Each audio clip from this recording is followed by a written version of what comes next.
बहुत बहुत स्वागत है आपका। Thank you very much for coming to the session. तो आज की प्रैक्टिस हम शुरू करते हैं। देखिए, आज के सेशन में हम करेंगे कुछ डेली यूज के सेंटेंसेस की प्रैक्टिस। 15 दिन से ज्यादा नहीं लगने चाहिए फ्लुएंसी अचीव करने में, if you already understand English. English आपको समझ में आती है, इसका मतलब यह है कि इंग्लिश आपको आती है। But when it comes to speaking sentences and words don't come to your mind goes blank. उसका रीजन आपको समझ में आ जाएगा। I will be sharing my screen with you. Screen में आपके साथ में शेयर करता हूँ, कुछ रियल लाइफ एग्जाम्पल्स मैं आपको दे करके बताऊंगा। आप खुद से रियलाइज करेंगे कि हाँ, यही वाली एक गलती है जो आगे से हमें नहीं करनी है। इंग्लिश समझ में आ रही है तो 15 दिन से ज़्यादा नहीं लगेंगे। सो ये जो सेंटेंसेस हैं, एक सेंटेंस को कम से कम 100 तरीके से स्ट्रक्चर किया जा सकता है, क्योंकि सबसे बड़ी प्रॉब्लम है हम हिंदी के साथ कनेक्शन बनाते हैं। इंग्लिश का हिंदी से कोई कनेक्शन है नहीं। आप पहले सेंटेंस को देखिए, चूहे को भगा दो। एक बात को 100 तरीके से कहा जा सकता है। आप मान के चलिए कि चूहा कमरे में आ गया है, राइट। मैं किसी को कमांड कर रहा हूँ, किसी बच्चे को कह रहा हूँ कि भाई चूहे को भगा दो। देखिए कितने तरीके से इस बात को हम कह सकते हैं। Chase the rat away, chase the rat away. Chase का मतलब ये किसी भी चीज को भगा देना। एक चेज का मतलब पीछा करना भी होता है, राइट। तो जब हम हिंदी से मिलान करेंगे तो हम चेज वर्ड को यूज करने से हिचकिचाएंगे, अरे यार इसका मतलब तो पीछा करना है, right. But chase the rat away यानी कि चूहे को भगा दो। आप इसी चीज को दूसरे तरीके से भी कह सकते हैं। मान के चलिए मैं कमरे की अवस्था की बात कर रहा हूँ, get the rat away. Get the rat away यानी चूहे को कमरे से अलग कर दो, गेट द रैट अवे। आप ऐसे भी कह सकते हैं, take the rat away, take the rat away. मान के चलिए कोई बच्चा चूहा लेकर के आ गया है या फिर हमको उसको कहना है, तो आप नॉर्मल तरीके से ऐसे भी कह सकते हैं, get the rat out of the room, get the rat out of this room. कमरे से बाहर कर दो। तो अब इसमें हुआ क्या कि हमने बिल्कुल बेसिक ही ग्रामर यूज करी है, लेकिन ये अप्रोप्रिएट इंस्टेंट रिस्पॉन्स हमको कैसे पता चलेगा कि इस कंडीशन में क्या कहना है, जब हम इंग्लिश में फीलिंग्स को एक्सप्रेस करने की प्रैक्टिस करेंगे। लेकिन हम क्या करते हैं, हम सेंटेंसेस को ट्रांसलेट करने की प्रैक्टिस करते हैं और 10% इंग्लिश हम बोल पाते हैं। आप अगला सेंटेंस देखिए, पूरा सेशन आप देखिएगा, आपको खुद से लॉजिक समझ में आ जाएगा। ओके, क्यों ना हम एक बिल्ली पाल लें। अब बच्चा कह रहा है हमारा कि क्यों ना हम एक बिल्ली पाल लें। अब एक ख्याल है उसका, इस फीलिंग को कितने तरीके से बोला जा सकता है। देखिए, एक पहला तरीका तो ये है, why not have a cat as a pet. क्यों ना एक बिल्ली पाल लें, क्यों ना कोई काम कर लें, तो वाई नॉट। स्ट्रक्चर देखना है, वर्ड्स देखने हैं, कौन सा फॉर्म यूज हो रहा है, क्या ग्रामर यूज हो रही है। Why not have a cat as a pet, क्यों ना एक बिल्ली रख लें। अब लिटरल इस वर्ड ऑर्डर में ट्रांसलेट नहीं करना है, अलग तरीके से सेंटेंस बनते हैं इंग्लिश के। So why not have a cat as a pet, simple ये तरीका हो गया। आप ऐसे करके देख लीजिए, बिल्कुल सिंपल तरीके से, why not have a pet cat, why not have a pet cat, क्यों ना एक पेट कैट रख लें। अगला सेंटेंस है, बिल्ली पूरे घर में गंदगी फैलाएगी। अब देखिए, आप फीलिंग को ट्रांसलेट करें, फीलिंग को एक्सप्रेस करिए, शब्द को बिल्कुल ट्रांसलेट नहीं करना है।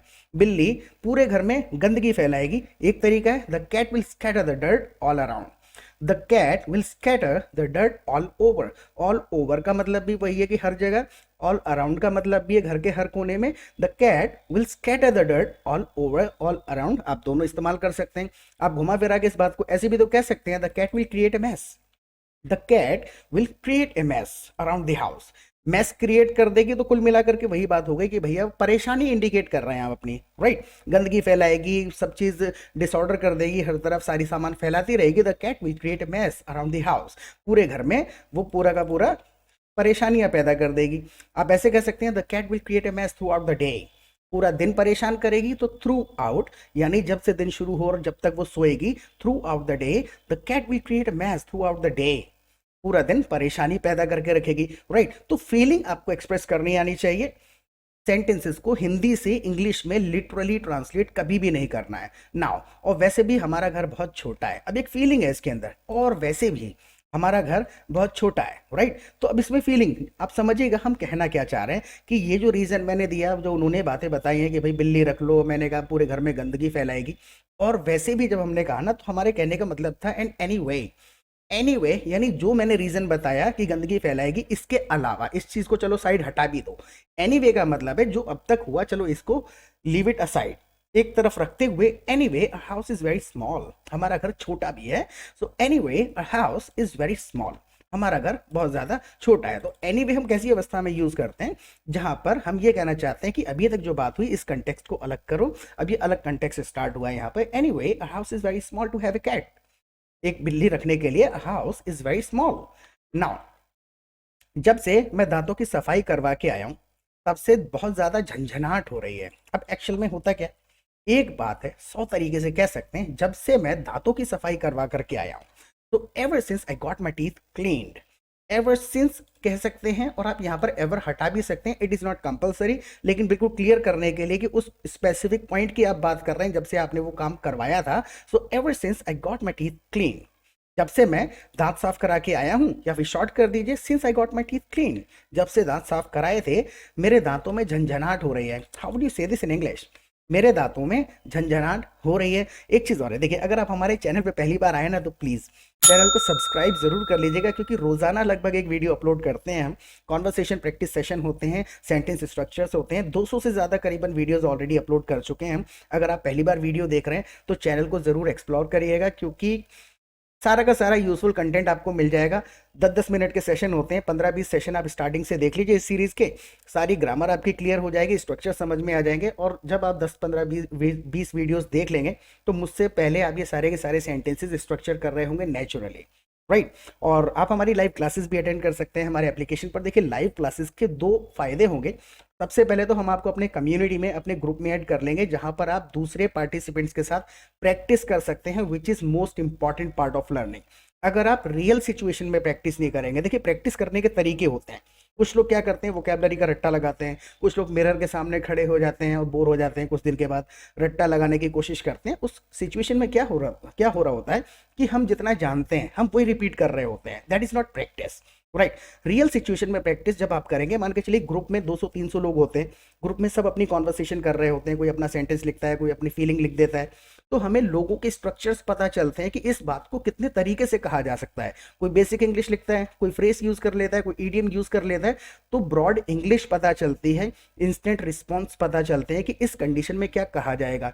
ग्रुप में आप पार्टिसिपेट कर सकते हैं। जब आपका मन करता है फोन पे बात करने का, आप एक मैसेज डाल दीजिए ग्रुप में कि भाई मैं प्रैक्टिस करना चाहता हूँ, तो आप फोन पे बात करके प्रैक्टिस कर सकते हैं, लोगों को कॉल कर सकते हैं। लोगों ने क्या किया हुआ है, अपने 5-5, 7-7 लोगों के ग्रुप बना रखे हैं। जब भी टाइम मिलता है, जूम जूम सबके लिए फ्री है, गूगल मीट फ्री है, तो अपनी मीटिंग्स स्टार्ट करके 4-5 लोग ग्रुप में जब प्रैक्टिस करते हैं ना, तो एक रियल सिचुएशन में सेंटेंसेस पता चलते हैं, ब्रॉड वोकैबुलरी पता चलती है, और फ्रेंड्स बन जाते हैं, राइट। तो वो प्रैक्टिस कारगर है जो सिचुएशन के साथ कनेक्टेड सेंटेंसेस आप सुनेंगे कि उस व्यक्ति ने ये सेंटेंस बोला था, वो अपने कॉन्वर्सेशन में आप इस्तेमाल कर पाएंगे, राइट। तो प्रैक्टिस पार्टनर्स आपको मिल जाएंगे। और शाम को जब हमारी लाइव क्लासेस होती है, वहां पर भी we simply come together every evening and we discuss anything in English. 2 घंटे डिस्कशन करते हैं कि इस सेंटेंस को कैसे बोला जाएगा, इस सिचुएशन में क्या बोला जा सकता है, इसकी क्या ग्रामर है, क्या लॉजिक है, क्या स्ट्रक्चर है। तो जब आप एक सेशन में 1.5-2 घंटा रोजाना बिताएंगे, 1.5-2 घंटे रोजाना कंटिन्यूअसली इंग्लिश सुनेंगे, उसके मीनिंग समझेंगे, तो कंसेप्ट क्लियर हो जाएंगे and you will start speaking English fast, fluently, confidently and naturally the way you want to speak, right. तो रियल सिचुएशन में प्रैक्टिस करिए, कम्युनिटी को ज्वाइन करिए, लाइव क्लासेस में आइए, और फीस की बिल्कुल चिंता नहीं करनी है, नाम मात्र की फीस है, बहुत छोटा सा अमाउंट है, आप बिल्कुल उसके बारे में सोचिएगा भी मत। लाइव क्लासेस में आइए, मोस्ट वेलकम है। I have already given my WhatsApp number, आप मुझे व्हाट्सएप कर दीजिए, हम बातें कर लेंगे। और अगर चैनल को सब्सक्राइब ना किया हो तो प्लीज सब्सक्राइब जरूर कर लीजिएगा। Let's get back to it now. Ever since I got my teeth clean, जब से मैंने अपने दांत क्लीन करवाए हैं तब से क्या हो रहा है, देखिए इसमें लॉजिक है, ग्रामर समझिएगा। My teeth have been tingling, tingling का मतलब ही है सेंसेशन, जैसा जैसे सुइयां जैसी चुभ रही, झंझनाहट का मतलब ही है tingling. So ever since I got my teeth clean, my teeth have been tingling. देखिए यहां पर है मेरे दांत जब मैंने साफ कराए थे, आई गॉट माई टीथ क्लीन, जब मैंने दांत साफ कराए। आई हैव बीन जब अगले सेंटेंस में हम कह रहे हैं ना, उसी समय से continuously have been, has been, had been कहीं भी आप सुनेंगे तो ये समझना है कि पहले से कुछ है और अभी तक है, कंटिन्यूटी अभी भी है। So ever since I got my teeth clean, I have been feeling a kind of sensation, एक सेंसेशन जैसी महसूस हो रही है, राइट। या फिर my teeth have been tingling, मेरे दांतों में झंझनाहट हो रही है, राइट। तो हैव बीन लगा करके हमने एक इंडिकेशन दे दिया कि जब दांत साफ हुए थे तब से अब तक झंझनाहट महसूस हो रही है। Ever since I got my teeth clean, I have been feeling a kind of sensation, तब से एक तरीके की सेंसेशन जैसी महसूस हो रही है। जब भी कुछ खाता या पीता हूं, दांतों में बहुत दर्द होता है। अब इसी चीज को हमको बोलना है। अब देखिए ये सिर्फ सेंटेंसेस नहीं है, इनके बेसिस पे कुछ एक सेंटेंसेस आप बनाइए और कमेंट सेक्शन में जरूर लिखिएगा, राइट। जैसे कि जब भी कुछ खाता या पीता हूं तो दांतों में दर्द बहुत ज्यादा होता है। हाउ वुड यू से दिस इन इंग्लिश? पहले आप अपना सेंटेंस लिख के देखिए। एक इन सेंटेंसेस को लिखने का, बोलने का और भी कम से कम 20 और तरीके ऑल्टरनेट्स हो सकते हैं। तो अगर आपके माइंड में कोई सेंटेंस आता है तो जरूर लिखा करें कमेंट सेक्शन में। आपके सेंटेंसेस ठीक होंगे तो मैं आपको एक लाइक दूंगा, और अगर आपके सेंटेंसेस गलत होंगे तो हम उसको करेक्ट कर देते हैं और थोड़ा बहुत एक्सप्लेन कर देते हैं कि गलती कहाँ हुई थी। सो राइट। तो आप कमेंट सेक्शन में क्वेश्चन कर सकते हैं, कोई ग्रामर समझ नहीं आती है, कोई सजेशन आपका है तो please do write comments. Okay. So जब भी कुछ खाता या पीता हूँ दांतों में बहुत दर्द होता है। So when ever I eat और drink something, whenever I eat और drink something my teeth hurt. दांतों में दर्द होता है, माई टीथ हर्ट। देखिए टीथ जो है प्लूरल है इसलिए हर्ट का इस्तेमाल कर रहे हैं। अगर एक दांत में दर्द होता होता तो वेन एवर आई ईट और drink something my tooth hurts. Whenever I eat or drink something, my tooth hurts. Tooth single है, टीथ प्लूरल है, बहुत सारे दांत हैं। So when ever I eat और drink something my teeth hurt, मेरे दांतों में दर्द होता है। नाउ अगर डॉक्टर ने मुझे बता दिया होता कि इतना दर्द होगा, अब इसमें देखिए क्या हो रहा है ना, कल्पना की बात कर रहे हैं पास्ट में, राइट। अगर डॉक्टर ने बता दिया होता कि इतना दर्द होगा, if doctor had told me it would hurt that much, if doctor had told me, doctor ने बताया होता, it would hurt that much. यहां पर हम एक कल्पना जैसी बात कर रहे हैं, अगर बता दिया होता तो मैं ये कभी नहीं करवाता। अब देखिए इस वाले सेंटेंस से आप बिल्कुल लॉजिक समझ में शायद आ जाए कि ट्रांसलेशन क्यों नहीं करना है। If doctor had told me it would hurt that much, that की जगह आप दिस मच भी कह सकते हैं, सो मच भी कह सकते हैं। If doctor had told me it would hurt so much, बहुत ज्यादा दर्द होगा। So I would have never done it, तो मैंने ये कभी नहीं करवाया होता, नहीं किया होता, फिर इन चीजों का लेना देना नहीं रह जाता है, राइट। तो ये नेचुरलिटी कैसे आएगी, बिल्कुल नेटिव इंग्लिश जैसा कैसे साउंड करेंगे आपके सेंटेंसेस, जब आप सुन के एडॉप्ट करके उनको मॉडिफाई करेंगे। लेकिन स्क्रैच से ग्रामेटिकल रूल अप्लाई करके अगर सेंटेंसेस बनाएंगे तो फिर अटकते रहेंगे, because 90% of the English is spoken its own way, जिसका हिंदी से कोई लेना देना नहीं है। तो कम्युनिटी को ज्वाइन करिए, रियल सिचुएशन में प्रैक्टिस करिए, लोगों की इंग्लिश सुनिए, सेंटेंसेस को अडॉप्ट करिए और उनको मॉडिफाई करके बोला जा सकता है, बस थोड़ा बहुत, right. So if doctor had told me it is going to hurt so much I would have never done it, मैंने ये कभी नहीं किया होता या नहीं करवाया होता। तो कुछ एक चीजें ऐसी हैं जहां लिटरल ट्रांसलेशन लगा देंगे ना तो इंग्लिश का थोड़ा सा साउंड खो जाएगा, right. Look at the next sentence. और मैंने उसे पूछा भी था कि दर्द तो नहीं होगा। अब एक सिचुएशन है, आप सोचिए इसका, आप टेंस समझने की कोशिश करिए, पास्ट है प्रेजेंट है क्या है, उस चक्कर में नहीं पड़ना है। दो तीन ऐसे सेंटेंस सुन लेंगे समझ में आ जाएगा। मैंने उससे पूछा भी था कि दर्द तो नहीं होगा, इवन लगा देंगे, आई इवन आस्क्ड हिम, आई इवन आस्क्ड हिम। इवन जब मैंने यूज किया तो एम्फेसाइज कर दिया पूछने पर, I even asked him whether there would be any pain when he was going to start the process, I even asked him when he was going to start the process, I even asked him whether there would be any pain, whether it would hurt, whether it will hurt or not, right. तो जो भी है बिल्कुल basic grammar है, आगे की सारे के सारे सेंटेंसेस बेसिक ग्रामर से ही बोले जाते हैं, लिटरल ग्रामर यूज नहीं होती है। when he was going to start the process I even asked him whether it would hurt, दर्द तो नहीं होगा, right. Look at the next sentence. उसने अपने 800 रुपए के चक्कर में मेरा नुकसान कर दिया, उसने अपने 800 रुपए के चक्कर में मेरा नुकसान कर दिया। He literally put me in trouble, he literally जब हमने लगाया तो मतलब कि सच में, मैं एम्फेसाइज कर रहा हूं, सच में परेशान करके रख दिया है। He literally put me in trouble just for his 800 rupees, सिर्फ अपने 800 रुपए के लिए। He literally put me in trouble, he literally caused me trouble just for his 800 rupees, अपने 800 के चक्कर में। He literally caused me trouble, उसने मेरे लिए परेशानियां पैदा कर दी।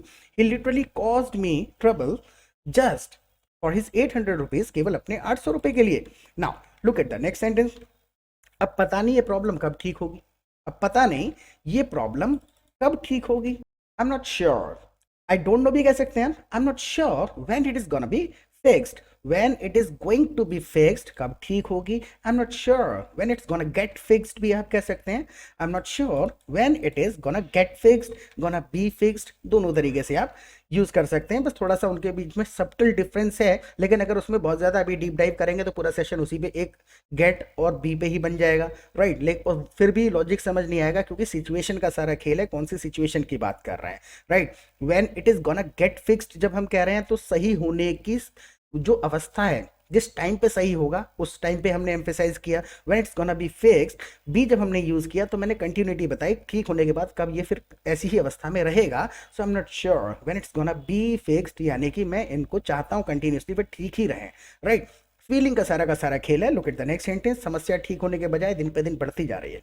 समस्या ever since I got my teeth cleaned, समस्या ठीक होने के बजाय दिन पे दिन बढ़ती ही जा रही है। So instead of getting better, instead है मतलब बदले में उल्टा कुछ हो रहा है। So instead of getting better the problem is increasing day by day, day by day का सिंपल सा मतलब ये दिन पर दिन। So instead of getting better the problem is increasing day by day.